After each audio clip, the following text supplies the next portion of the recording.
morning everyone! Kumusta po kayong lahat guys? I miss doing vlogs. So it's such a long time na hindi ako nagagawa because I'm so busy.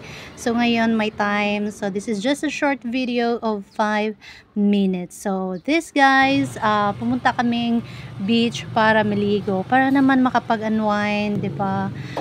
So this place is just located next to our town guys. So sa next town lang to. So malapit lang. That's like 5 to 7 minutes drive lang. Galing dun sa amin. So dito guys, it's only 300 pesos lang. And if you don't want na mag-cottage, pwede ka rin magdala ng banig lang, yung picnic style lang, and you will pay only the entrance of 50 pesos. So ayun guys, hindi kailangang kung ayaw mong cottage, then hindi ka nila pipilitin. You can just bring your own parang mga tent, ganon. So, okay lang yun dito. Tapos sa ibang mga beach din dito guys, 500 is expensive already.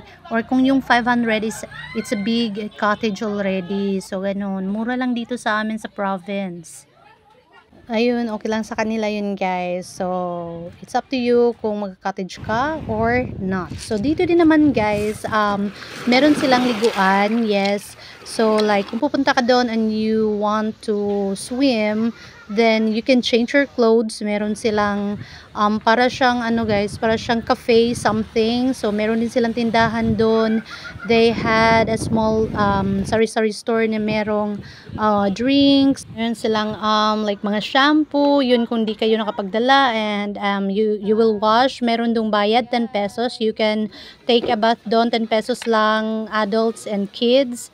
So, ayun guys, meron din silang shampoo, yun conditioner, may mga drinks, may chichirya, ganon. So, if pupunta kayo doon and you don't want to go doon sa unahan kasi nandun pa yung mga tindahan, so meron sila guys. So, walang problema dito. Meron din silang ice. And this place is so huge talaga guys. Alam nyo, pwedeng siyang gawin talagang resort. As in, sobrang laki talaga ng space nila. They can still make a building on the other side, yung labas nitong parang cafe nila. Oo, kasi sobrang laki ng nila, ng space. And by the way guys, this is Sugod Bay area. So ito yung pinaka gusto ko talagang view sa Sugod Bay. Yung nakikita, yung dulo guys, makikita mo doon sa left, yung dulo nun is Liloan. What's this? Liloan Island. And doon naman sa right, makikita mo yung maliit na, that's Limasawa Island, doon sa right side. So yes, yun yung pinaka gusto ko talaga na view sa Sugod Bay. So, after namin naligo, so, ayun guys, bumalik kami dito to take a bath. So, we pay 10 pesos and, ayan, yan yung mga binibenta nila dito. Then, meron din silang wifi kasi yung iba pupunta doon, magsa-snack-snack, magwa-wifi. So, ayun, you can connect, magkulong ka lang ng peso or 5 pesos, ganon, meron ka ng wifi.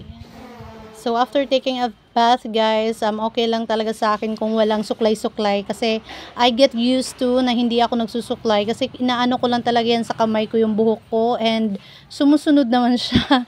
Hindi naman siya hindi naman sobrang pangit kahit, kahit walang suklay pa yun.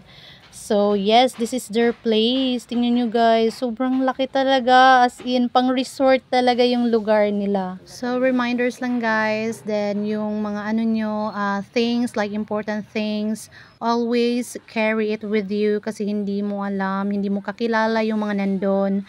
So, ayan, reminders lang po. So, I really enjoy this day kasi at least nakapag-unwind, diba? Pawala ng stress. And of course, after that, pumunta pa kami dun sa unahan to buy few things sa grocery kasi naubos na yung ibang stocks ko.